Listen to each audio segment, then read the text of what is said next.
Apple just dropped iOS 26.1, and here are all the awesome new features you need to try. First, alarms now have a swipe-to-stop slider instead of a button, so no more accidentally turning them off in your sleep. You can finally disable the swipe-to-open camera gesture from the lock screen. A small change, but super useful. The liquid glass effect across iOS is now customizable. Go to Display Settings, switch between clear or tinted for that frosted look.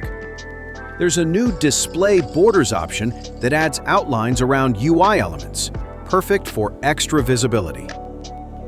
In music, you can now swipe to skip or replay tracks, even from the mini player. The Photos app gets a slick new video scrubber and cleaner top menu when selecting multiple photos.